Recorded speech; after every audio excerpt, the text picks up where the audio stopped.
Buenas tardes. Darles en primer lugar la bienvenida en nombre de la Asociación La Bitácora a una nueva conferencia coloquio en la que vamos a tener el privilegio de escuchar hablar sobre la actual situación de Europa a don José María Gil Robles. Es para La Bitácora un verdadero honor contar en el día de hoy con una persona con las cualidades y trayectoria de don José María Gil Robles. Vaya ante todo nuestro sincero agradecimiento por su generosidad al venir a Logroño. Quisiera brevemente aprovechar la ocasión para aquellos que no conocen La Bitácora, darles unas pinceladas sobre la razón de ser de esta asociación. Hace ya casi 5 años nos reunimos un grupo de personas preocupadas con la situación de la sociedad. Si hace 5 años ya teníamos cierta preocupación, pues imagínense cuál es la preocupación en estos momentos, ¿verdad? Por eso queremos que más allá de cuestiones coyunturales o dolorosas situaciones económicas que hemos atravesado, existe una profunda crisis institucional, política, social. En definitiva, lo que creemos que es una crisis moral y cultural. En aquellos trípticos de las primeras actividades los encabezábamos con una frase de Séneca que entendemos condensa la razón fundamental, la que creemos nosotros que es la razón fundamental de esta crisis moral y cultural. Decía Séneca que cuando el marinero no encuentra la estrella polar, cualquier viento le es adverso. Es decir, entendíamos y entendemos que es necesario crear espacios de serena reflexión, como este, para intentar buscar las claves de lo que ocurre en nuestra sociedad y poder encontrar referentes que nos permitan el crecimiento como personas y como sociedad. Y así, como más vale encender un fósforo que maldecir la oscuridad, en estos 5 años hemos tratado temas tan variados, y permítame que los lea, como navegar por Internet, la Iglesia servirá de los pobres, cristianos perseguidos, 30 años de España en la Unión Europea, la crisis de Siria, Irak, ISIS, el silencio sobre Dios, la encrucijada política, el suicidio demográfico, el reto digital y un largo etcétera de conferencias en las cuales hemos tenido ponentes de la talla de, cito algunos y no quisiera que los que no cite tienen menor valor o han tenido menor valor para nosotros, como Marcelino Oreja Aguirre, Eugenio Nasarre, el general Miguel Ángel Ballesteros, Maite Pagazartundúa, Monseñor don Juan Carlos Elizalde o Monseñor don Juan José Omeya, Joaquín Leguina, Francisco Vázquez o el mes pasado María Sangil. Ese es un poco el recorrido de La Bitácora. Lo que no les he dicho es que dentro de La Bitácora yo ocupo un puesto que es el de tesorero. Entonces, por eso, dado ese puesto, yo me permito solicitarles su ayuda. Fundamentalmente de 2 maneras. Una ya la están haciendo, que es asistiendo a estas conferencias y divulgándolas todo lo que puedan. Y luego les animo a que se hagan socios de La Bitácora. Con una cuota de 20 euros al año, que no voy a decir que sea simbólica, pero que sí muy reducida. 25 me dicen. Buen tesorero estoy yo hecho entonces. 25, me asienten con la cabeza, 25 euros al año, que sigue siendo una cuota muy reducida. Nos ayudan a seguir trabajando en este proyecto, que no es otro, insisto, en la de dar luces o establecer claves que nos ayuden a comprender mejor la sociedad en la que vivimos. Sin más, agradecerle su presencia y una vez más la presencia de don José María Gil Robles en esta conferencia. Cedo la palabra a Penélope Ramírez, miembro de La Bitácora y directora del Centro Asociado de la UNED en La Rioja. Muchas gracias. Muchas gracias, Gabriel, y muchas gracias a todos ustedes por pasar esta tarde con nosotros, sobre todo ante un tema tan interesante y que nos afecta tanto como el que vamos a tratar, como es el de Europa ante la encrucijada, ¿no? Una herencia que puede estar en peligro. Y así es, porque en cierta manera, aunque tal y como hablábamos, don José María Gil Robles y yo, ninguno de los dos creemos que pueda dejar de existir en un principio, pero sí que es verdad que es una herencia que tenemos que mimar y que tenemos que proteger, que es fruto de una larga trayectoria temporal y sobre todo fruto de las posibles soluciones que se han ido dando ante épocas de guerras como podrían ser la Primera Guerra Mundial, la Segunda Guerra Mundial y una forma de estar unidos que también significa también el ser más fuertes. No, nos encontramos, por ejemplo, ante la Primera Guerra Mundial y lo que es el inicio, ¿no?, de un pensamiento europeo, pero nos podemos retrotraer incluso y podemos hablar de Víctor Hugo cuando hablaba de los Estados Unidos de Europa. Primero me parece que lo mencionó en 1849 y luego en 1871, con lo cual imagínense ustedes qué larga trayectoria tiene esta idea, este concepto de Europa, que ahora más que nunca, ante los peligros que puede suscitar tanto los nacionalismos exacerbados o como por ejemplo esos desencuentros como puede ser el Brexit, etcétera, pues creo que es algo que tenemos que mimar, tenemos que proteger y tenemos que ser muy conscientes de que unidos somos en este caso mucho más fuertes y que solamente podemos sacar beneficios. Para ello, además, para que nos explique, ¿no?, esta situación, para que nos dé un panorama pues, general y una vista, ¿no?, sobre Europa y ese proceso de integración, pues tenemos a José María Gil Robles, a quien tenemos que agradecer su presencia esta tarde, que además pues, tiene una larga trayectoria tanto intelectual, política e institucional.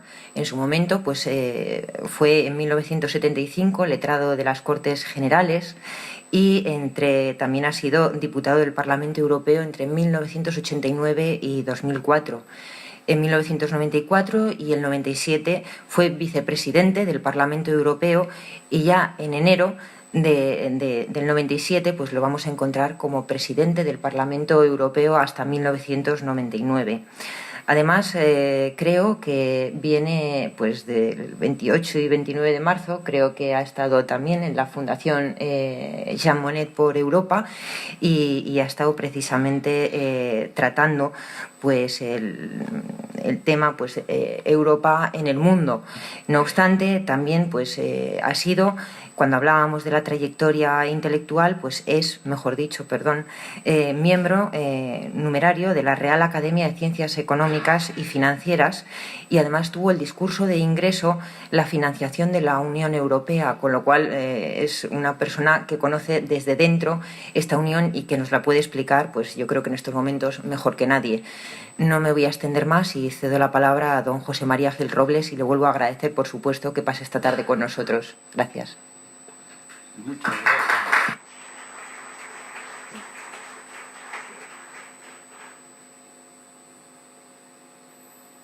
Presentadora, muchas gracias a todos los miembros de la Bitácora que me dan la oportunidad de venir a hablar de Europa.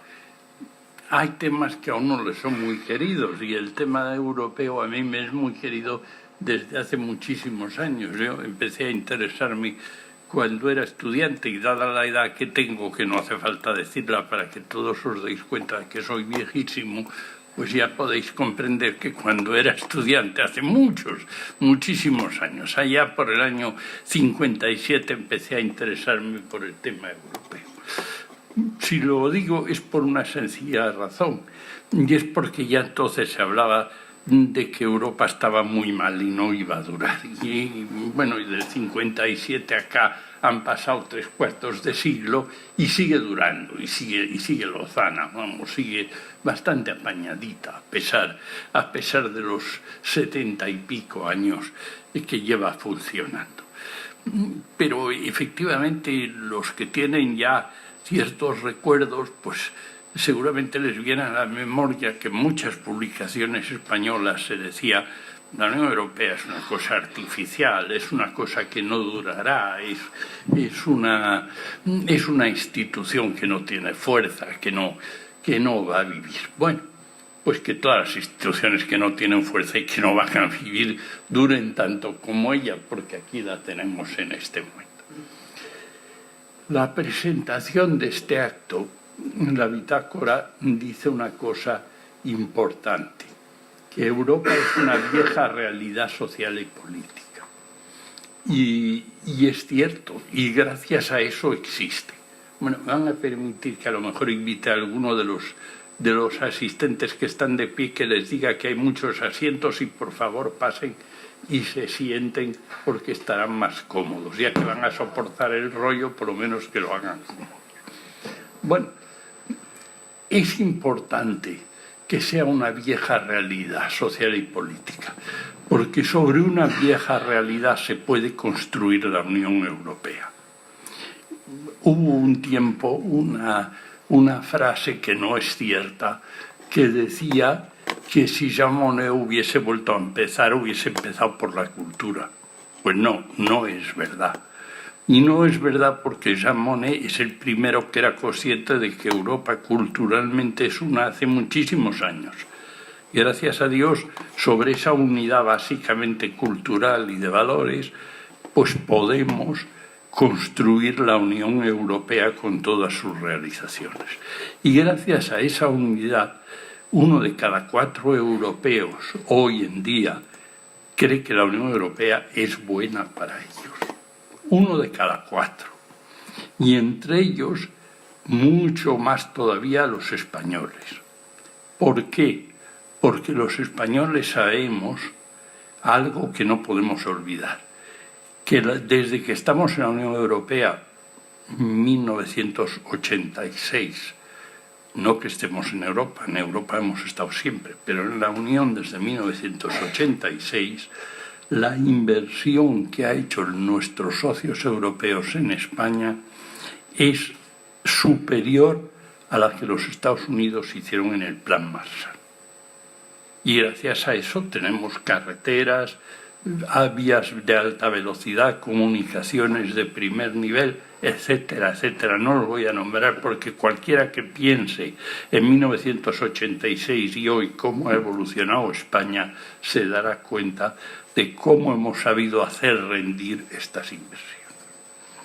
Bien, por tanto, una vieja realidad, pero una vieja realidad a la que le estamos sacando mucho jugo. Pero la Unión Europea, dentro de esa vieja realidad, no ha surgido de modo espontáneo. Ha sido el esfuerzo decidido de unos hombres, y eso también lo dice la presentación. Es decir, hubo que prever y dar tiempo al tiempo. Casi nadie sabe que en 1944, en plena guerra, no, 1942, en plena guerra, desde Argel, cuando Europa no estaba todavía liberada de la opresión del nacionalsocialismo, Monnet escribió a De Gaulle y le dijo: no habrá una paz sólida si no hay una reconciliación de Francia y Alemania.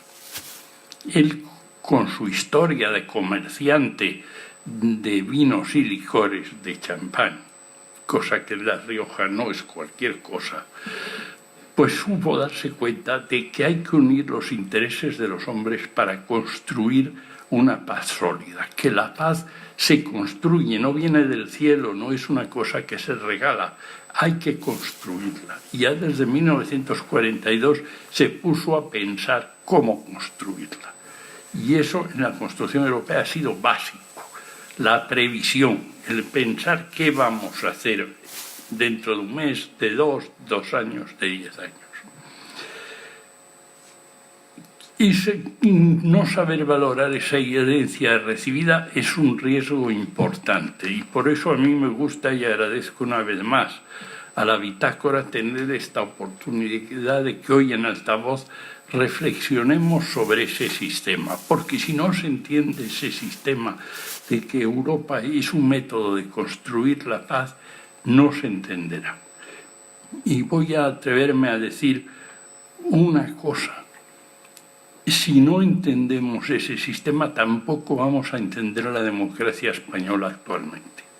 La democracia española actual se hace cuando los españoles en 1977 decidimos que en vez de pelearnos vamos a probar por una vez a entendernos y a trabajar juntos en vez de pelearnos. Y entonces se puede construir una democracia. Cuando uno se puede pelear en cosas secundarias, pero está de acuerdo en lo básico. Esa es la misma idea de Europa y la misma idea de España. Y si lo despreciamos, naufragaremos. Hay mucha gente que dice, en Europa nos queda muy lejos y lo que necesitamos es democracia directa, lo que necesitamos es referéndum, referenda, para hablar en latín preciso, referenda en plural. Bueno, los referéndums los carga el diablo. Todos los malos pasos que se han dado en Europa, desde Mussolini y Hitler hasta hoy, se han hecho mediante referéndum. Porque el referéndum es facilísimo de manipular. Basta con explicar a la gente que hay que escoger entre A y en B, y luego resulta que no es A ni es B, sino que A es muy complicado y B también es muy complicado. Y claro, la gente escoge, pero no puede escoger bien porque ni A ni B son sencillos. Y la respuesta de sí o no es aparentemente sencilla. La virtud de la democracia representativa, que por eso nos la dimos en el 77, es que permite el pacto, la transacción, el consenso, el acuerdo, las soluciones intermedias, todo lo que no se puede conseguir en una solución de sí o no, pero que es fundamental. Y sin ella no se habría hecho Europa. Tiene aspectos ridículos, hay negociaciones que duran hasta las 3 de la mañana y peleas y lo que se quiera, pero sin esos acuerdos no estaríamos donde estamos hoy aquí. A base de sí es o no es, no lo hubiéramos construido. ¿Cómo se ha construido? Pues si queremos racionalizar, vemos que siempre hay dos factores. Uno, la perspectiva de largo plazo, lo que antes decía la previsión, es decir, el modelo que queremos a largo plazo. Y el modelo en Europa es sencillo. Todos los países de Europa tienen un modelo parlamentario. Y por tanto, los que han ido construyendo Europa, que son dirigentes políticos educados en sistemas parlamentarios, lo que han querido hacer es un sistema parlamentario, no se han metido a inventar una cosa nueva, han ido a coger el modelo que tenían. Segundo, el momento político que permite dar un paso adelante. Yo muchas veces me quedo sorprendido cuando asisto a conferencias de cátedras donde me explican lo que hay que hacer para salvar los retos de Europa. Y me acuerdo de dos cosas. Una, de cuando yo tenía 20 años que pensaba lo mismo. Y otra, que ahora pienso, ¿y eso cómo se consigue? Porque claro, es muy fácil en teoría decir lo que Europa tiene que hacer para salvar los retos, pero lo que es difícil es darse cuenta del momento político en que eso se puede hacer. Hace falta una sensibilidad para hacerlo. Por eso hay un teórico político belga actual que dice: la construcción de la Unión no es un proceso ideológico y coherente, sino más bien la suma de azares, de necesidades y de estrategias. Como todo proceso político, no puede explicarse más que por combinaciones de diferentes lógicas. En el proceso de construcción europea hemos ido cayendo gente que venimos de muy diversas formaciones y cada uno hemos tratado de empujar el carro en un sentido, en nuestro sentido. Bueno, la consecuencia es que el carro a veces da bandazos, pero va avanzando, va siguiendo por un camino. ¿Cuáles han sido estas líneas de avance del carromato? Primero de todo, yo siempre empleo una comparación y aquí hay muchas personas que lo van a entender muy bien. Pues yo lo comparo con mi abuela, que era una de mis abuelas era muy aficionada a hacer calceta y hacía calceta todo el día. Entonces, un nudo tras otro hacía unos patucos, una chaquetita para uno de mis hermanos que venían después que yo, un chal, lo que fuese. pero nudo a nudo. Y aquello resistía muchísimo, muchos años resistían las calcetas. Bueno, la Unión Europea es una calceta, es una calceta. Y ya lo dijo Monnet en 1950, no se hará de una vez, sino mediante realizaciones concretas que den lugar a solidaridades de hecho. Es decir, hemos ido anudando intereses desde 1950 hasta hoy.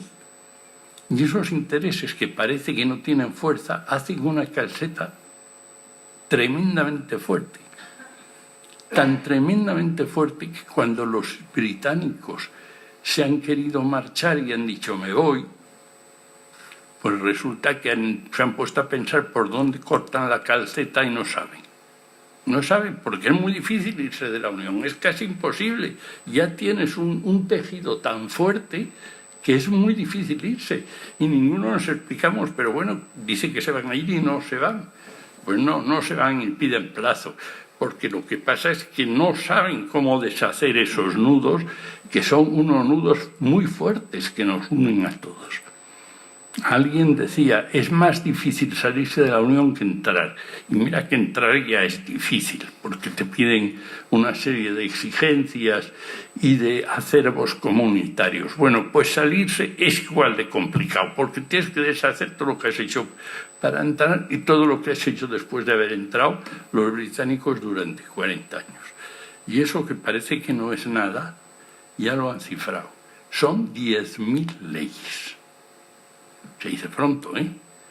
Los británicos ahora para irse tienen que, para empezar, que convertir en leyes británicas a 10.000 leyes comunitarias. Son 10.000 las que nos obligan, sin ni más ni menos. 10.000 odiosas leyes comunitarias que lo hacía la burocracia de Bruselas y patatín y patatán y que todos los periódicos han puesto a caldo. Pero sin ellas no pueden vivir. Entonces lo primero que necesitan hacer es esas 10.000 leyes convertirlas en británicas y luego tirar para adelante. Bueno, pues ¿qué hemos hecho durante este tiempo? Digo, hemos hecho porque me ha tocado un poco de ese empuje. Simplificar la estructura de los tratados. Los tratados europeos hay que reconocer que son difícilmente comprensibles y antes lo eran más todavía. Porque se han hecho así a propósito, no nos equivoquemos. Es decir, hay muchos problemas que se resuelven con una frase ambigua en la que cada uno quiere leer lo que le da la gana de leer y luego con el tiempo se va aclarando. Y por eso los tratados han sido tan oscuros. Bueno, al final hemos conseguido reducirlos prácticamente a 3. Estuvimos a punto de tener una constitución. No se consiguió porque los franceses y los holandeses, que siempre hablan mucho y hacen poco, se echaron atrás, pero tenemos 3 tratados. El Tratado de la Unión, el Tratado de Funcionamiento y la Carta de Derechos Fundamentales. No es tanto pensar que los americanos tienen una Constitución y una Carta de Derechos Fundamentales que es una enmienda a su Constitución. O sea, que ellos tienen 2, nosotros 3, bueno, tampoco está tan mal. Con 3 ya uno se puede ir entendiendo y se harán reforzando y reformando y arreglando, pero por lo pronto ya tenemos solo 2. Después hemos conseguido ir suprimiendo la estructura de los antiguos pilares que en Maastricht los ingleses impuso la señora Thatcher en la primera fase de la negociación y Cameron en la segunda, no Cameron, Major en la segunda, y que los asuntos exteriores iban por un lado, los asuntos de justicia interior por otro y los de comercio por otro. Bueno, al final ahora los de justicia interior ya cada vez más son más comunitarios y los de política exterior, pues pasito a pasito la vamos comunitarizando. Todavía faltará tiempo, pero se vacía. Si veis lo que ha resultado del propio Parlamento. Cuando yo llegué teníamos gran cantidad de materias en codecisión, gran parte de dictamen conforme, pero otras muchas que eran consultas simplemente, o que eran una serie de conformidades previas a decisiones del Consejo, en fin, que eran galimatías. Bueno, pues afortunadamente las hemos reducido prácticamente a 2. Y nos queda todavía alguna a la que me referiré después. Luego hemos perfeccionado el control sobre la elección y destitución del presidente de la Comisión. No solo porque en las próximas elecciones europeas, y eso lo tenemos que tener muy presente, de lo que votemos va a salir quién va a ser el presidente de la Comisión. Y de lo que votemos en las elecciones generales va a salir quién va a ser el comisario español. Es decir, el que vote a una determinada candidatura del gobierno actual ya puede prepararse para que el comisario español sea José Borrell. Pero si se quiere que el comisario español sea otro, hay que votar a otra candidatura, porque según cuál sea el gobierno español, será el comisario propuesto por el gobierno español. O sea, no es baladí lo que se vote el día 28 de abril, ni lo que se vote el 26 de mayo, porque según se vote el 26 de mayo habrá un presidente de la comisión, otro, y según se vote el 28 de abril habrá un comisario español u otro comisario español. Eso hay que tenerlo bien presente, no da igual lo que se vote, no, es muy importante. Después, en el Consejo hemos ido logrando que cada vez se vote menos por unanimidad y más por mayoría, lo cual evita que se puedan poner muchas dificultades. Por ejemplo, a la última designación de presidente de la Comisión, los británicos no querían de ninguna manera que fuese el señor Juncker, y al final pues se quedaron en minoría y perdieron. Tampoco los polacos querían que fuese el presidente del Consejo, el actual presidente del Consejo Europeo. Perdieron por minoría y perdieron y se le nombró. Todo eso no ha sido sencillo. Todo eso ha exigido muchas peleas con el Consejo, muchos debates, está todavía en proceso de búsqueda y de consolidación efectivamente. Ha hecho falta inventarse una cosa que nos inventamos con la Comisión Santer y con lo de las vacas locas, que fue las comisiones de investigación y después las comisiones de audiencia a cada uno de los comisarios. Es decir, nosotros nos quejamos aquí mucho de que si los ministros españoles a veces son unos piernas, y a veces lo son. Y los comisarios europeos a veces también.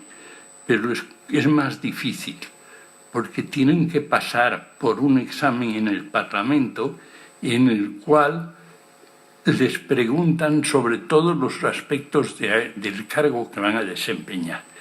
Y ya ha habido en 2 ocasiones, en 2 legislaturas del Parlamento, que 2 comisarios propuestos se les ha rebotado, un italiano y una búlgara, y han tenido que venir unos nuevos.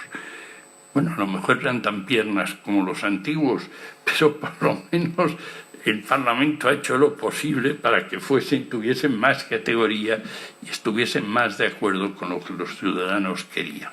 No nos iría nada mal importar en España un examen a los ministros para que se viese, aparte de si tenían sociedades ocultas o no, pues si realmente sabían algo de lo que van a tratar o no saben nada de lo que van a tratar. De un examen en público delante de todo el mundo es un ejercicio muy sano y muy bueno. Y respecto del Tribunal de Justicia, tenemos ahora un problema que no lo podemos ocultar. Por un lado, queremos que esté sometido al Tribunal Europeo de Derechos Humanos, todos los derechos humanos en la Unión. Por otro lado, el derecho comunitario lo queremos dejar a salvo. por una sencilla razón, porque el derecho comunitario es el derecho de los 27 países de la Unión.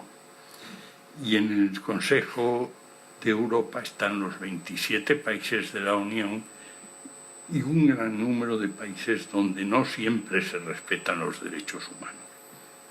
Hay problemas muy frecuentes con Turquía, con Rusia y con otros países. Y claro, someter el derecho de la Unión a jueces provenientes de esos países es una cosa que a veces plantea problemas. Y en este momento hay un problema. Se solucionará, pero está sobre la mesa. Y luego, otra de las cosas que hemos hecho, que no había cuando yo empecé el año 57, y que yo tuve la suerte de firmar el acuerdo del Parlamento aprobando los primeros 11 países, es el euro. Pero hoy los mayores todavía, si os dais cuenta, hacemos el cambio, sobre todo cuando se trata de un alquiler o de una compra de un piso, ¿no? Y nos dicen, son tantos euros, son 600.000 euros, por ejemplo, un chalet en Galapagar. ¿Y eso qué es? En millones de pesetas. ¿Eso cuánto representa? Bueno, eso para los antiguos son millones de pesetas.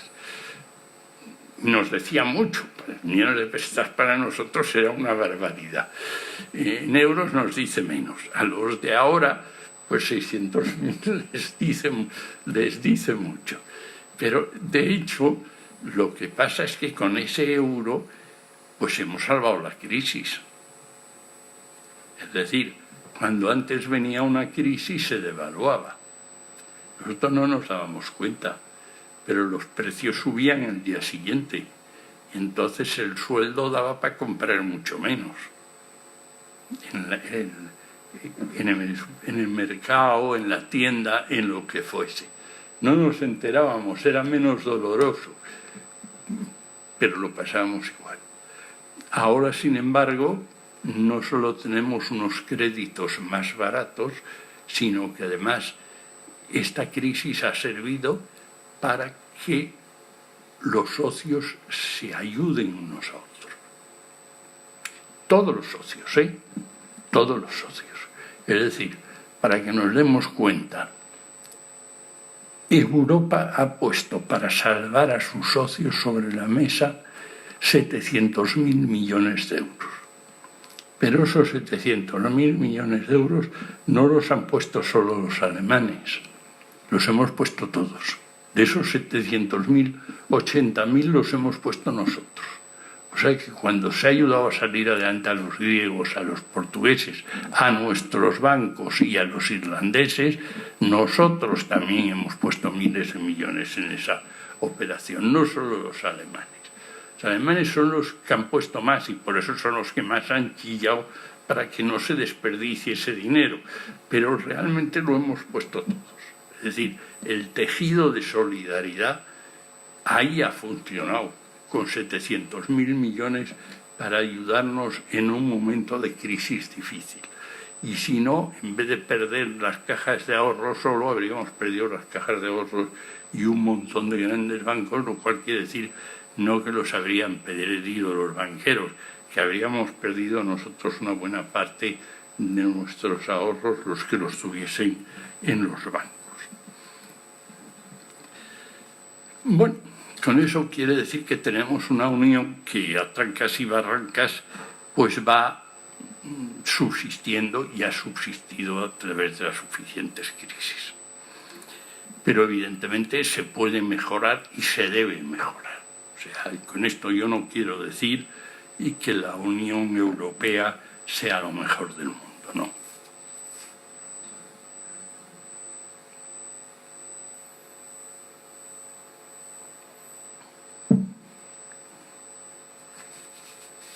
¿Cómo podemos mejorar?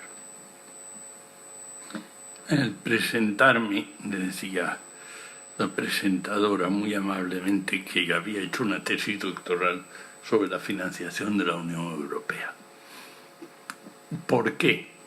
Porque al final la financiación, y si no que se lo pregunten al tesorero de la bitácora, es fundamental. Aquí al final quien paga es muy importante. Y en la Unión Europea empezó pagando la propia Unión sus gastos sobre la base de los derechos de aduana. Pero ahí pasó una cosa, y es que los derechos de aduana han ido disminuyendo. Prácticamente hoy los derechos de aduana son casi cero en casi todo el comercio de la Unión. Y por tanto la recaudación por derechos de aduana es el 4 o el 5% de los gastos de la Unión. Entonces hubo que inventarse otro sistema. Y se inventó un recargo sobre el IVA, que el problema que tiene es que no es visible.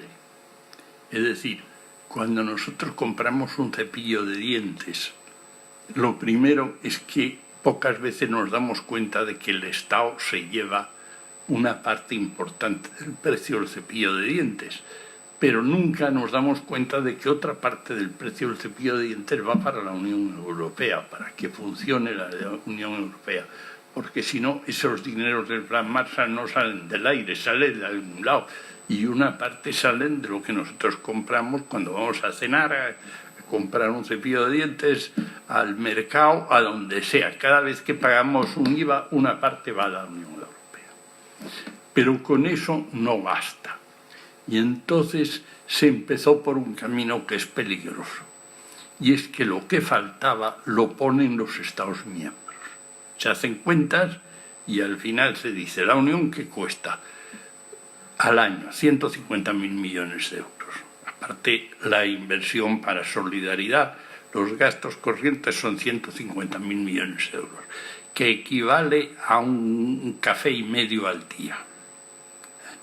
Joan Colón hizo la cuenta y es un café y medio al día por cada uno de los habitantes de la Unión. Bueno, pues de ese café y medio al día resulta que una cuarta parte está entre el IVA y los derechos de aduana. Y el resto, ¿cómo se cubre? Pues los tesoreros dijeron, esto hay que ponerlo. Y esto hay que ponerlo quiere decir que los ministros de Hacienda tuvieron que repartirse la diferencia. Bueno, parece una solución sencilla, pues si hay que ponerlo, lo ponen los estados y quitan contentos. Pero esa es una mala solución, porque el que paga manda. Y eso quiere decir que el que más pone, más manda. Ya se sabe que en la Unión Europea lo que se trata es que todos seamos lo más iguales posibles, pero si evidentemente el que más pone es Alemania y el que menos pone es Malta, pues los alemanes van a mandar mucho más que los malteses. Eso no es irremediable. Y por tanto, desde hace mucho tiempo el Parlamento viene diciendo no, esto hay que arreglarlo. Hay que buscar más recursos propios. Y ahora parece que para los próximos 5 años se va a hacer un esfuerzo en ese sentido. ¿Cómo se va a hacer un esfuerzo en ese sentido? Pues es evidente que cuando hay que encontrar más dinero, alguien tiene que pagarlo, porque el dinero no sale de los árboles. Entonces, ¿quién lo paga? No los ricos, porque los ricos son los que se evaden de los impuestos con más facilidad, no. Y tienen que pagarlo el que lo produce. Y entonces, en principio, parece que que lo van a pagar las operaciones financieras internacionales, que hasta ahora no pagan, y tampoco es justo que no paguen, y llevamos 5 años de debates para conseguir un acuerdo por lo menos a 11. No es tan sencillo. Nuestro gobierno ha dicho que va a establecer la tasa Tobin en pocos meses, pero lo ha dicho, no lo ha hecho. Digo que hay 11 Estados europeos intentándolo hace varios años, conseguir entre 11 hacerlo. Luego también se va a atribuir a Europa una parte de las negociaciones de lo que se llama la venta de derechos de carbono. Es decir, que quien produce más carbono pueda vender, quiero decir, quien produce menos pueda comprar, si necesita, carbono a quien ahorra carbono. Bueno, y eso tiene un precio en el mercado internacional y se paga. Si eso se le pone un impuesto, pues ese impuesto lo pagan los que funcionan en ese sector. Ese sector son los grandes productores de energía, los grandes productores de aluminio, los grandes productores de acero. No somos nosotros, pero al final acaba repercutiendo sobre nosotros también. Y en último lugar, sobre los combustibles. Y ya se sabe que siempre al final los impuestos siempre acaban recayendo sobre los combustibles, porque los combustibles, el precio del combustible es muy pequeño y los impuestos son muy grandes. Entonces, al final se le añade un poco más, €1 más a los combustibles para Europa, y como ya estamos acostumbrados a pagar sin quejarnos demasiado, pues lo acabaremos pagando. Pero ese es uno de los sistemas. En vez de pagarlo vía nuestro Estado miembro, lo pagaremos directamente, pero la Unión será más independiente. Después, una mejor colaboración con los parlamentos nacionales. ¿Por qué? Porque con la ocasión de las últimas crisis, la Unión Europea es ya la que decide prácticamente de la política económica de los Estados miembros. Nosotros no nos hemos dado cuenta, en general, pero eso ha pasado. Es decir, el Parlamento español y el francés y el inglés y el italiano y el belga hacen sus presupuestos nacionales y los aprueban. Pero desde que los hacen hasta que los aprueban, los mandan a Bruselas. Y hay una cosa, tiene un nombre aparentemente neutro, se llama el semestre europeo, pero que no es neutro. Quiere decir que lo examina la Comisión y dice, este presupuesto parece que va bien, pero este parece que no va tan bien, que gasta usted más de lo que ingresa. Y tiene usted que reducir lo que gasta y aumentar lo que ingresa, o lo que sea. Y lo van contando, y no aumente usted tanto el déficit, etc. Y entonces el Parlamento Nacional al final pues modifica el presupuesto. Pues eso es muy importante, que se pueda ver una mejor colaboración entre los parlamentos nacionales y el Parlamento Europeo en ese procedimiento, aunque es muy complejo, porque si no al final será una cuestión solo tecnocrática, y es importante que no sea solo tecnocrática. Después, es importante que hagamos una mejor digestión de lo que es el Consejo Europeo, que es un órgano nuevo porque está solo desde Lisboa, desde 2004. ¿Qué quiere decir? El Consejo Europeo es responsable del impulso político y de dirigir la Unión, pero es responsable de dirigir, no es de meterse en todos los detalles. Hasta ahora, en la mayor parte de los detalles lo ha dejado a la Comisión, de otras razones porque el Consejo no tiene el asesoramiento técnico ni la preparación necesaria para los detalles. Pero es importante que ese sistema funcione como un buen rodamiento con aceite, que las decisiones las prepare bien la Comisión, tengan un buen control parlamentario y luego venga la decisión política, que no se tome sin un previo examen, preparación y control. Un reforzamiento del control del Tribunal de Justicia. Bueno, y con eso, y con mejorar la política económica de la Unión, yo para los próximos 5 años me daría por contento. Pero, con eso quiero terminar estas reflexiones para que podamos comentarlo entre todos. No resisto a repetir otra vez que esos 5 años sean fructíferos o no, en gran parte va a depender de cómo votemos nosotros. Es decir, que funcione la Unión en los próximos 5 años no es una cosa que se nos va a dar regalada. Hay un montón de partidos populistas a lo largo de Europa que lo que están diciendo es que quieren otra Europa, pero jamás les oiréis decir que otra Europa quieren. Pues no quieren otra, lo que quieren es volver a 1930 o 1940 o a los años que sean, algunos a Don Pelayo, pero siempre para atrás. Y para atrás no se anda, más que los coches cuando tienen que hacer maniobras. Normalmente se anda hacia adelante. Y para adelante hay que tomar decisiones. Y ahora hay que decidir. No basta con decir, yo quiero tener el poder de decisión, quiero tener la facultad de decidir. Sí, señor, pues ahora la tiene usted. Ahora, en 2 meses vamos a decidir quién va a gobernar a nivel nacional, quién va a gobernar a nivel regional, quién va a gobernar el ayuntamiento de nuestra ciudad o de nuestro pueblo y quién va a gobernar Europa. Y luego las quejas al maestro armero, porque si no votamos bien, pues evidentemente los que van a gobernar no van a ser los que queremos. Aun votando bien nos va a costar que sean los que queremos, pero si no vamos, no votamos o no pensamos razonablemente quién va a ser, pues naturalmente que el voto será inútil, no servirá, o servirá a lo mejor para un desahogo, pero para desahogar están los espejos, los balcones, para pegar gritos, no las urnas y los sistemas de votos. Los sistemas de votos están para decidir si vamos a querer que Europa avance por consenso o queremos que sea una olla de grillos.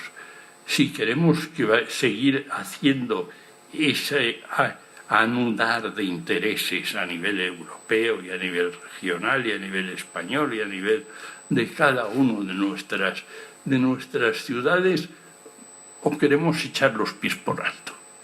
Y luego no merece la pena quejarse. Hay 2 meses ahora para el derecho a decidir. Y el derecho a decidir es la obligación de decidir, la obligación de amarrarse bien y pensar, ¿y yo qué voy a hacer? ¿Yo cómo voy a decidir? Ya que tengo el derecho a decidir y tengo la obligación de decidir, pues tengo que decidir bien.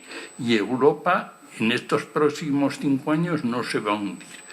Pero entre que adelante y entre que se quede parada está en gran parte en nuestro voto el próximo 26 de mayo. Y yo no tengo nada más que decir.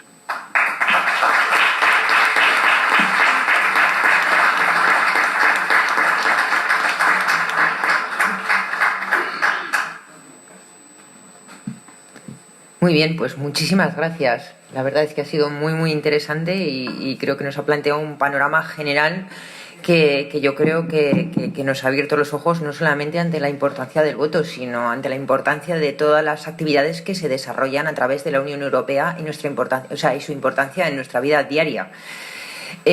Abrimos, si le parece, el turno de preguntas del público. Si tienen alguna pregunta, alguna cuestión, sí que rogamos pues que sean breves, porque seguramente pues nos ha planteado bastantes cuestiones. Entonces, si alguien quiere iniciar este turno, pues si no, sí, usted. Le traen el micrófono. Gracias. Si se va a conseguir algo con la prórroga que ha pedido Theresa May para salirse de la Unión Europea. Y si no he entendido mal, tengo idea de que tenía, si se sale, que pagar una cierta cantidad a la Unión Europea revirtiendo lo que se le había dado. No, o sea, quisiera que me lo aclararan porque no lo tengo muy claro. Sí, efectivamente. Los que ganaron el referéndum lo plantearon diciendo nosotros nos vamos con un SIMPA, es decir, aquí no se paga. Pero hombre, naturalmente los demás socios del club no son idiotas. Dijeron, naturalmente usted se quiere marchar, se va, pero paga la cuenta. Y efectivamente en el acuerdo que hay pendiente significa que el Reino Unido se va, pero paga lo que tiene comprometido, es decir, no solo lo que debe hasta ahora, sino lo que tiene comprometido para los próximos 5 años. Me parece que son 20 o 25 mil millones de euros lo que tiene comprometido. May ha pedido unos meses para convencer a su gente de que es mucho más barato quedarse comerciando con la Unión Europea que marcharse por las bravas. Marcharse por las bravas va a costar al Reino Unido mucho más que esos 25.000 millones. A nosotros nos va a costar también dinero, ¿eh? A España le puede costar 1 o 2 puntos de su Producto Interior Bruto si los ingleses se van hacia las bravas. Pero para ellos va a ser mucho peor, les puede costar hasta el 10% de su Producto Interior Bruto. Por eso yo sigo pensando que no se van a ir. Pero son unos grandes negociantes y van a negociar hasta el último minuto y no el último minuto, y las prórrogas, como en las finales de fútbol difíciles, para conseguir las mejores condiciones posibles. Porque naturalmente la Unión les ha dicho, sí, ustedes quieren conservar el comercio y nosotros también, pero también la libre circulación de personas, es decir, los turistas ingleses que vienen aquí y los españoles que van a trabajar al Reino Unido, los estudiantes que van de un lado a otro, y además tienen ustedes que mantener también las demás que se llaman las 4 libertades, también la libertad de capitales que no les plantea problemas. Ahí es donde estamos, es decir, ¿por dónde cortamos los patucos o la chaquetita? ¿Por dónde cortan? ¿Y qué es lo que dejan? A nosotros nos interesa que dejen lo más posible. Y ellos están intentando convencerse a sí mismos de por dónde meten la tijera. Y piden prórrogas. Vamos a ver.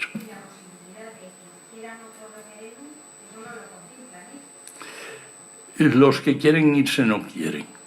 Tienen mucho miedo de que sean esta vez mayoría los que quieren quedarse.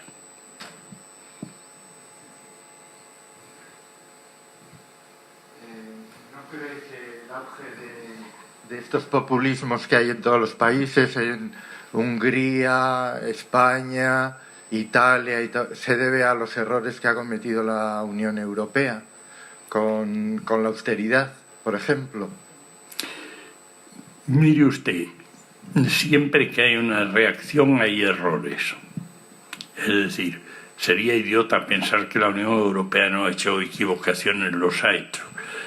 Pero la austeridad ha sido necesaria. Es decir, nos habíamos creído todos que éramos más ricos de lo que éramos. Y nos han tenido que tirar de la patita y decir, pues hay que frenar el tren de vida. Y eso es muy duro y a todos nos cuesta aceptarlo.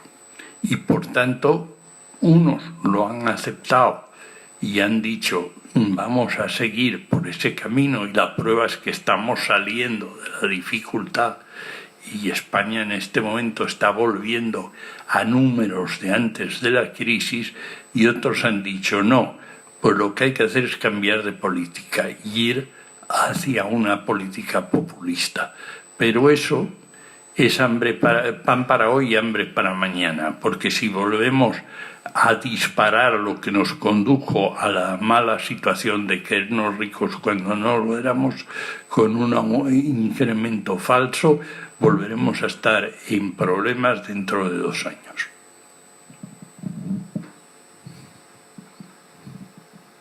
Quería preguntarle si la Unión Europea no será una realidad total, si la Unión Europea no será una realidad total sin la asimilación de Rusia, que es también parte de nuestra cultura. Efectivamente, la gran Europa, si hablamos de la gran Europa, haría falta hablar de Rusia y hablar de Turquía. Pero francamente yo creo que si nosotros ampliamos la Unión Europea a Rusia, la desnaturalizamos. Es decir, Rusia tiene muchos rasgos de nuestra cultura, pero no todos. Es decir, Rusia no ha pasado por todo lo que ha sido la Ilustración y todas las revoluciones posteriores que ha habido en el seno de la Unión Europea, que han sido muy sangrientas y muy difíciles, pero en Rusia no han pasado. Hay un sentido del gobierno autocrático que aquí no tenemos ni idea. Hay un nivel de vida en Rusia que ni nos lo imaginamos. Es decir, el ruso medio come una vez al día y el resto del día bebe té y no come. Nosotros no nos lo imaginamos. Tiene unas condiciones de vida donde casi nadie tiene una vivienda propia suya, sino que vive con otras personas porque no hay un parque de viviendas suficientes, y eso les parece totalmente natural. Para ellos lo importante es la gran Rusia y aceptan un gobierno autocrático y no hay realmente movimientos de fondo frente a eso. Nosotros y nos parecería totalmente extraño. Mire usted, yo he ido a sitios de voto en Rusia porque la Unión Europea envía misiones de observación. Cuando hay un día de votación en Rusia, todo el mundo aquí, si quiere, va a una cabina de voto, y si no, lleva una papeleta cerrada y la deposita en la urna. En Rusia se vota por familias, la mayor parte de las veces. En sitio de votación vota la familia, porque para empezar a lo mejor hay uno o dos que saben leer y los demás no saben. Y el que sabe leer explica a los demás, aunque nos parezca ridículo, explica a su abuela, a su madre, a su tía, cuáles son los que están en la papeleta de voto. Entonces cada uno rellena su papeleta, que son como el país, así de grandes, con toda la gente. Si necesitan ayuda, hay lo que llaman la asesora o el asesor de barrio que viene y que les da ayuda. Bueno, les da ayuda o les cuenta lo que quiere, claro, porque ¿quién elige esos asesores de barrio? Quien sea. Y después van y votan, y todo el mundo cree que eso es lo normal y que eso es lo habitual. Y luego les dan un buffet, eso sí. El día que se vota todo el mundo va porque les dan de comer. Hay un buffet después, no es una broma, es ahí, eso en la Academia Naval y en cada uno de los sitios de voto. Eso en cualquiera de los países de Europa Occidental nos parecería disparatado. Y las misiones de observación decimos, oiga, ¿y cómo podemos decir que la votación es secreta? Pues mire usted, hay que decirlo porque si no, pues ya me explicará usted, es que sería inhábil todas las votaciones. Quiero decir que son una mentalidad muy distinta a la europea. Y si nosotros metemos un país de 100 y pico millones así, pues nos trastoca toda la Unión. Yo creo que por eso ni los rusos quieren, ni la mayoría de los europeos tampoco. Bueno, es que el general de Gaulle, usted lo sabe, que dijo una Europa desde el Atlántico a los Urales. Sí, porque el general de Gaulle en el fondo quería una Europa francesa, y si no, que no hubiese Europa. Lo que pasa es que era una manera de decirlo.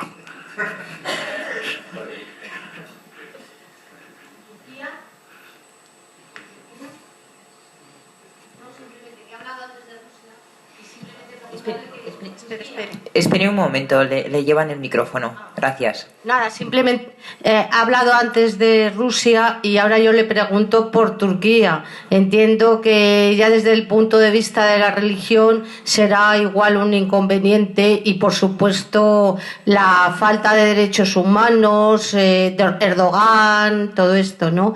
Y otra cuestión que le quería plantear es cómo esta corriente migratoria de estos últimos años ha socavado los pilares y los valores de la Unión Europea.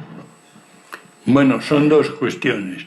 Una, el problema de la religión en Turquía no es la religión, es el modo de vida, que es el mismo problema que se plantea en ciertos barrios de ciertas ciudades europeas, como París o Berlín. Es decir, un musulmán puede ser un perfecto europeo y no hay problema ninguno. Yo tengo compañeros diputados musulmanes tan europeos como cualquier otro.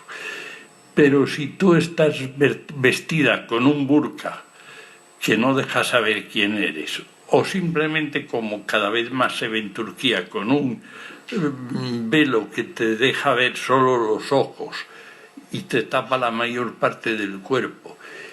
Y además, algo que es más importante, tienes que obedecer en todo a tu marido y estás como la española hasta los años 70 sin poder disponer de una cuenta corriente ni de sus propios bienes.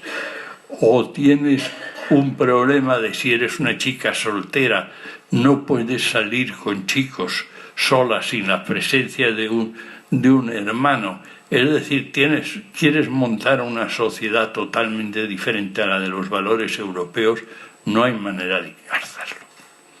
Y el problema de la inmigración en Europa es que nosotros necesitamos millones de inmigrantes. 10 o 15 millones de inmigrantes en los próximos 10 años. Pero necesitamos que esos inmigrantes se hagan a la cultura europea y no al revés. Es decir, que no signifiquen que en barrios de la Unión Europea no pueda entrar la policía o se pueda celebrar la fiesta del Cordero y se sacrifique a los corderos sin seguir las reglas de la Unión Europea, mientras que en otras partes de la Unión hay que seguir unas reglas muy estrictas, o los chicos vigilen a sus hermanas para que no puedan tener ciertas actividades. Eso la Unión no puede subsistir. Es decir, hay unos valores de la Unión Europea que están en el artículo 3 del Tratado de la Unión y esos hay que respetarlos. Y los que vienen los tienen que respetar. Y si no los quieren respetar, pues no pueden venir. Y ese es el problema. En España no hemos tenido un verdadero problema con la inmigración. ¿Por qué? Porque la mayoría de nuestra inmigración ha sido latinoamericana. Habla español, tiene unas costumbres muy parecidas a las nuestras, de vez en cuando matan mujeres más que los españoles, pero hay una proporción mayor, pero dentro de todo las respetan unas costumbres como las nuestras. Pero hay ciertos países de Europa donde vienen oleadas de inmigrantes que quieren tener su sistema, y eso no puede ser. Europa puede funcionar mientras se mantenga esa comunidad antigua que dice la presentación del programa, con unos valores muy asentados de hace mucho tiempo, que son los que todos tenemos y tenemos interiorizado, y por eso ni siquiera los comentamos, pero están ahí. Un segundo, por favor, le llevan el micrófono. Gracias.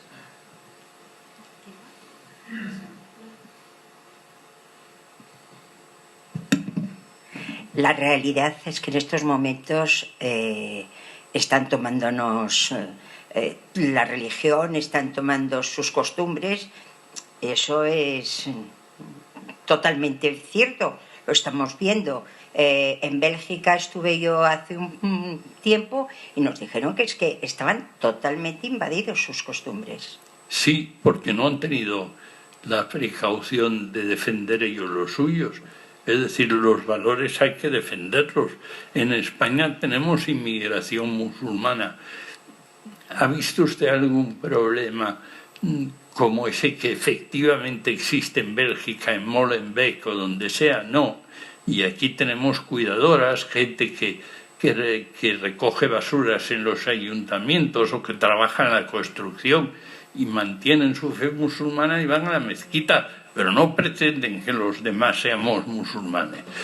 Bueno, pues los belgas tienen que convencerles de que ellos mantengan su fe, pero que a los demás nos dejen con la nuestra. Sí, pero cada vez se exige más que en los colegios se imparta esa religión. Eso es una apertura. Bueno, mire usted, que en los colegios se pueda impartir la religión de una parte de los alumnos, eso no es malo. No he dicho malo. Siempre que las familias se preocupen de decir a sus hijos que su religión es la buena. Si nosotros no defendemos nuestra religión, ¿quién la va a defender? No serán los moros que vengan. No. Tendremos que ser nosotros los que defendamos nuestros valores. Es decir, usted puede tener una chica empleada que sea árabe, pero sus valores no van a perjudicarse, Pues que usted no va a dejar que la convenza la chica que contrate. Bueno, pues los belgas lo que tienen que hacer es lo mismo. Es decir, si necesitan contratar gente que venga de fuera, mantener su situación, mantener sus valores y mantener sus posiciones. Lo que no te puedes dejar es avasallar. Sí. Buenas tardes. Yo quería introducir otra variable que alguna pincelada ha dicho en su exposición, pero me gustaría que profundizara de cara a futuro en uno de los pilares, que es el de política exterior y de seguridad común, y particularmente en el ámbito de la defensa. Ahora mismo están emergiendo diferentes potencias como China. A su vez, Estados Unidos está también en una idea de cierta retirada dentro de la OTAN. Está exigiendo una aportación al gasto militar más proporcional al Producto Interior Bruto de los países europeos en relación con lo que hemos tenido hasta ahora. ¿En qué medida se puede avanzar o qué perspectivas en estos próximos 5 años existen al respecto de ese embrión de ejército europeo dirigido por el eje franco-alemán, pero al que también lógicamente nos adheriríamos el resto de países? Y si también en este sentido, al hilo de la política de inmigración, el establecimiento de un desarrollo mayor del Frontex, de los funcionarios dedicados al control de aduanas, pudiera ser también una ayuda a crear una especie de embrión de policía federal que pudiera tener un control de las fronteras. Me gustaría que avanzara algunas ideas al respecto y valorarlo. Bueno, pues son varias preguntas. Respecto de la última de Frontex, se ha avanzado bastante en la policía de fronteras. Lo que no se ha dado a la policía de fronteras es la facultad, curiosamente, de controlar las fronteras. Bueno, y en gran parte porque los españoles nos hemos opuesto, vamos a ser claros. Es decir, y no es solo este gobierno, sino el anterior, y el anterior del anterior. Es decir, hay ahí un recelo por parte de la Guardia Civil y de la Policía Nacional a que vengan policías de fuera, Ceuta y Melilla, sobre todo, a ayudarnos a controlar las vallas. La idea es que los españoles nos bastamos para controlar las vallas. Bueno, y por un tiempo puede que sí, mientras los marroquíes no aprieten mucho, pero a la larga nos puede pasar como a los griegos, que tienen que ir cediendo porque ellos solos no controlan su frontera y necesitan a Frontex. Por tanto, deberíamos empezar a ser un poco más flexibles en esa materia. Pero es un tema difícil, porque ya digo que ningún gobierno español puede dejar de lado la opinión de la Guardia Civil y de la Policía Nacional, ninguno, del color que sea. El tema de la defensa común va a avanzar mucho en los próximos años, está ya avanzando. ¿Por qué? Está avanzando porque los Estados Unidos se están cansando de defendernos. Los europeos hemos vivido muy bien desde el final de la Segunda Guerra Mundial, porque los Estados Unidos eran la potencia dominante en el mundo, y como eran la potencia dominante, ellos se encargaban de defender a los suyos. Y los suyos hasta 1989 éramos esta mitad de Europa, la de este lado. La otra mitad era de los rusos.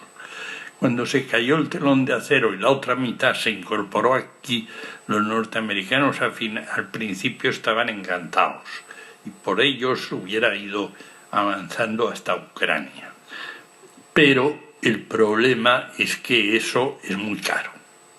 Y ya desde Obama empezaron a ver que les costaba demasiado dinero y que nosotros no poníamos dinero ninguno. Es curioso, los europeos ponemos muy poco, salvo los ingleses y los franceses tenemos un gasto militar muy bajo. Y lo tenemos malo. Es decir, los países europeos en conjunto tenemos un gasto militar más importante que China, pero separado no vale nada. Si simplemente pusiésemos en común la mitad de nuestro gasto militar, tendríamos una fuerza europea importante. Pero eso requiere unas decisiones y una voluntad política muy grande. Y eso no es políticamente sencillo. Y en España es de los países políticamente más difíciles. España es un país muy pacifista. Recordar lo que pasaba cuando los españoles mandamos unas fragatas al Golfo Pérsico. Bueno, y esas fragatas iban a vigilar y todo lo más tirar algún cohete, es decir, a los que las tripulaban no les iba a pasar nada. Y sin embargo, sus parientes estaban en el muelle de Cádiz llorando como magdalenas y no iban a la guerra.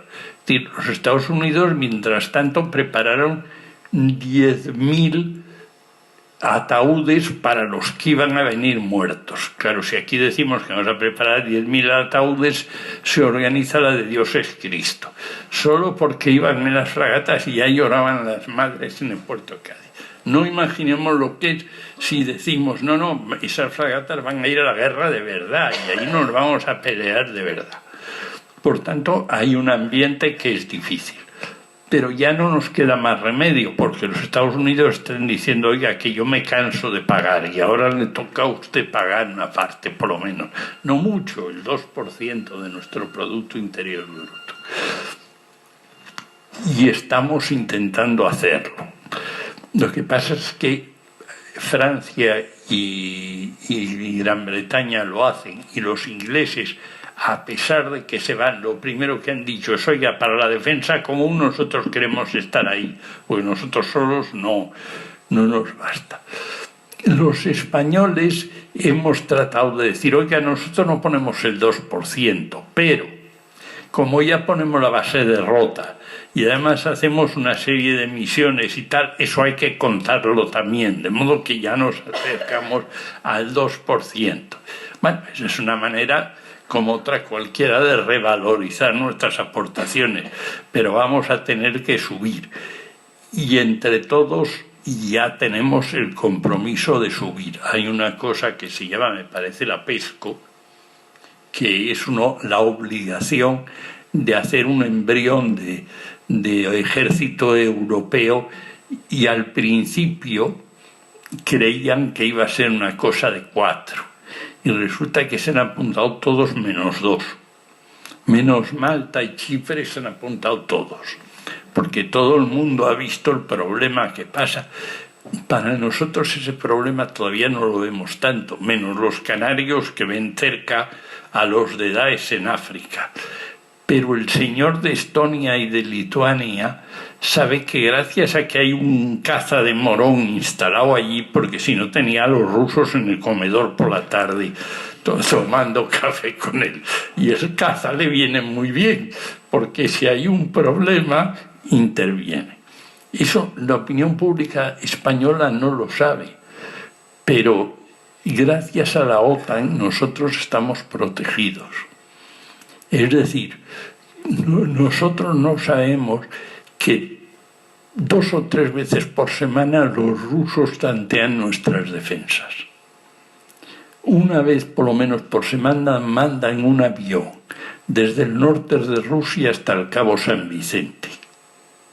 Y a ese avión lo escoltan primero los noruegos, luego los ingleses, luego los franceses, luego los españoles y luego los portugueses, mandados desde el norte de Alemania.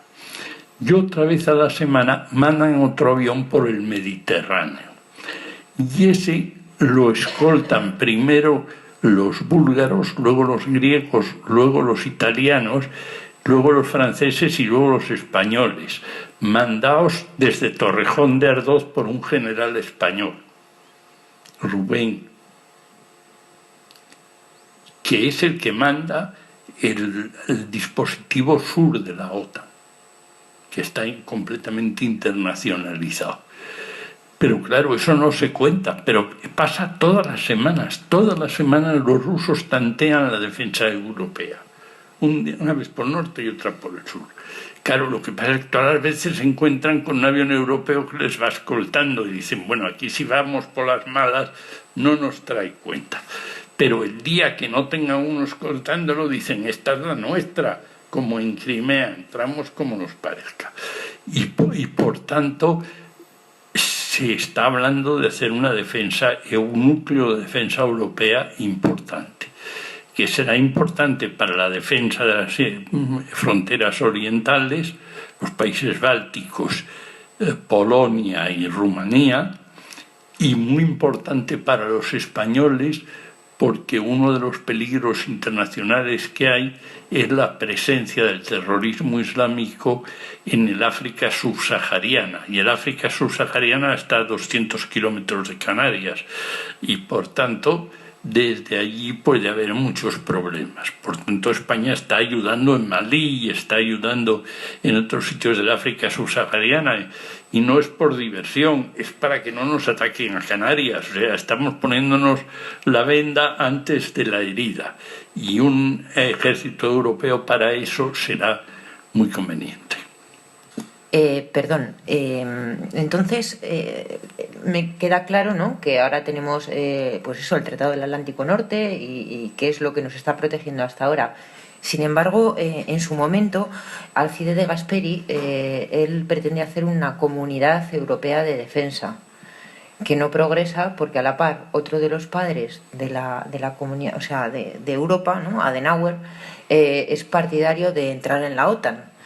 ¿Eso fue o ha sido lo que más nos ha perjudicado a la hora de que todavía no tengamos una política europea de seguridad y de defensa? Es decir, ¿ha sido el verdadero retraso? ¿O puede que no hubiera en su momento una verdadera voluntad al tener a la OTAN de una comunidad europea de defensa?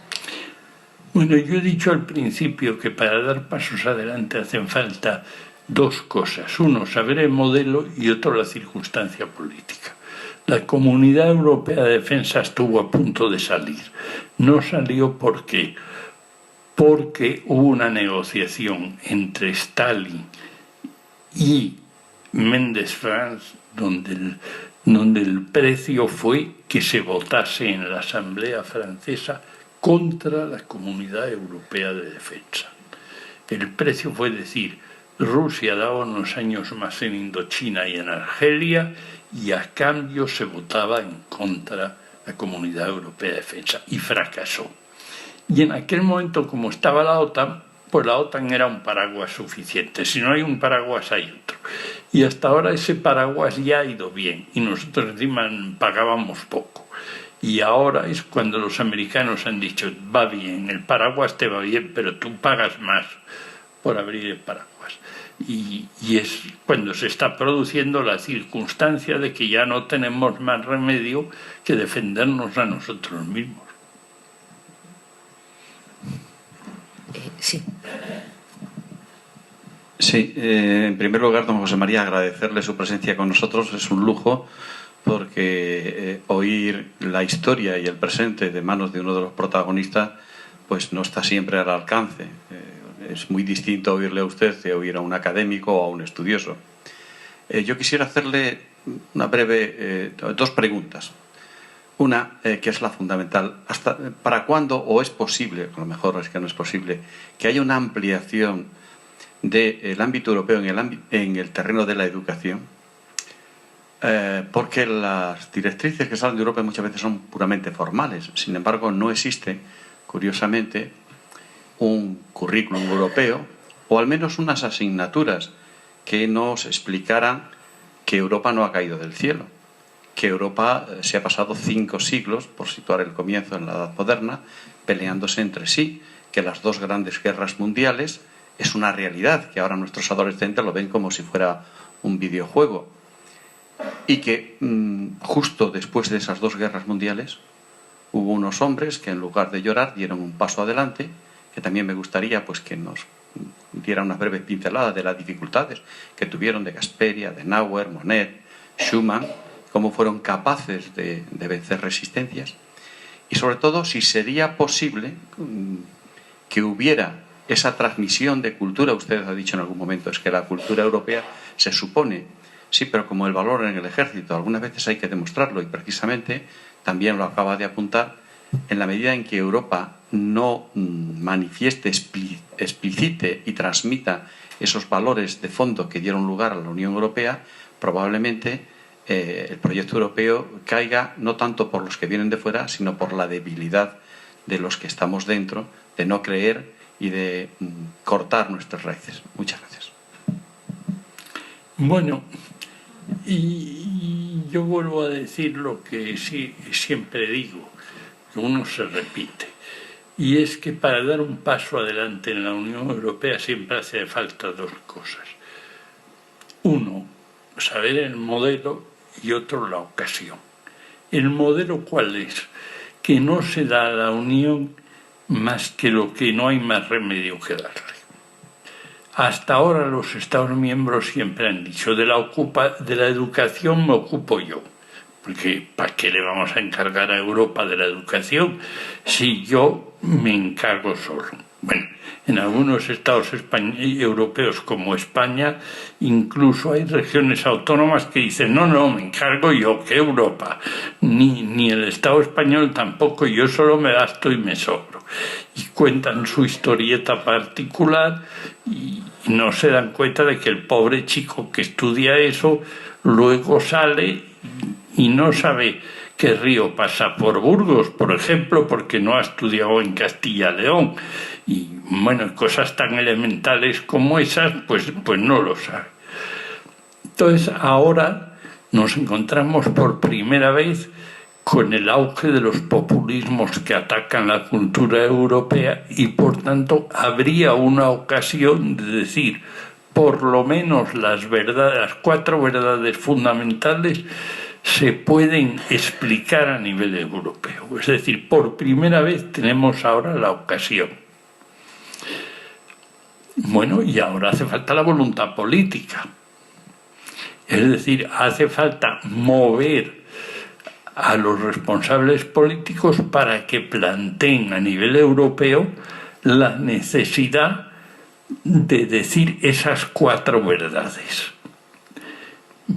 Yo, perdone, a veces me río cuando hay gente que dice es necesario establecer una asignatura que tenga la historia común de España. Digo, sí, ¿y qué te importa darle la historia común de España si necesitan saber también la de España, la de Alemania, la de Inglaterra, la de Suecia y la de Portugal que está a la puerta? Y vas de vacaciones a Lisboa y no sabes qué quiere decir el nombre de las calles. Bueno, es decir, lo que importa ahora es empezar a dar una historia común de Europa donde en vez de alabar a los que nos hemos escabechado continuamente, lo expliquemos dentro de un conjunto en que la gente se escabechaba porque era lo normal, como era lo normal en la Edad Media, que aquí se escabechasen moros y cristianos y ahora ya no pasa. Bueno, pues eso hay que explicarlo. Ahora ya tenemos la ocasión, hay que hacer el esfuerzo. Yo diría otra cosa. Hay que empezar porque la sociedad europea ella misma empiece a moverse. Iniciativas como la de Bitácora son muy importantes y hay que empezar a relacionarlas con otras bitácoras de otros sitios de Europa, porque así se va haciendo también tejido y se van contribuyendo a dar lugar a eso. El movimiento europeo no es más que eso, es una forma de la sociedad civil que trata de relacionar los europeos entre sí y hacer un ambiente donde al final des el paso. Es decir, ahora tenemos la oportunidad de dar el paso, hay que hacer el ambiente. Y el ambiente hay que hacerlo aquí y en todos los sitios posibles. Bueno, no sé qué más me has preguntado. Creo que eso es lo básico que me has preguntado. Es decir, creo que es fundamental, que ahora estamos ya hemos pasado la época en que los estados podían disfrutar de que ellos eran capaces. Ahora estamos viendo de que no es verdad. de que la inmigración nos pone en la tesitura de defender nuestros valores. Y para defender nuestros valores tenemos que depurarlos de manera que sean los valores comunes de todos, que no hace falta inventarlos, que están en el artículo 3 y el artículo 4 del Tratado de la Unión, en el 3, perdón. No hay que ir más allá del artículo 3, ahí están todos. Lo que hay que hacer es explicarlos y desarrollarlos. Y eso es muy importante, hacerlo a nivel de la sociedad civil y desarrollarlo después entre los estados. No contentarse con Bolonia, que es una cosa muy artificiosa y que da lugar a más protestas que acuerdos, sino empezar a un nivel más bajo. Es decir, el chico de 14 años y de 15 años tiene que saber unas verdades elementales, y ahora ya no basta con saberlas a nivel de España, sino hay que saberlas a nivel europeo. Bien, pues una breve pregunta y terminamos ya, por favor. En cuanto a la inmigración, que parece como que se está hablando de la gente que entra, que es alborotadora, pero hay que tener en cuenta que toda esta migración que ha habido en Europa ha sido consecuencia de las guerras que hay, de Siria y tal. Gente que huye de la guerra y de la pobreza y de la miseria. Entonces, que Europa no ha sabido resolver ese problema. Simplemente eso. Pues es cierto, no lo ha sabido resolver porque era un problema nuevo. Es decir, piense usted una cosa, los europeos en materia de inmigración tenemos experiencias viejas y nuevas. Las viejas son tan viejas como los iberos y los celtas que nos invadieron. Entonces las invasiones eran distintas, eran a las bravas, conquistaban y se instalaban. La nueva será que los europeos hemos emigrado, porque los españoles hemos emigrado durante gran parte de este siglo a América, luego parte a Europa, pero al principio a América en cantidades.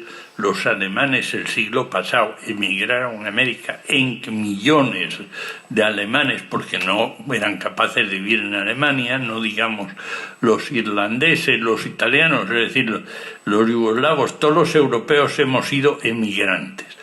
Y ahora la nueva experiencia es que los emigrantes son los otros que vienen a Europa. Y eso no lo hemos sabido gestionar porque es nuevo. Estamos aprendiendo a gestionarlo. Yo creo que lo vamos aprendiendo cada vez mejor, entre otras cosas porque está disminuyendo el ritmo.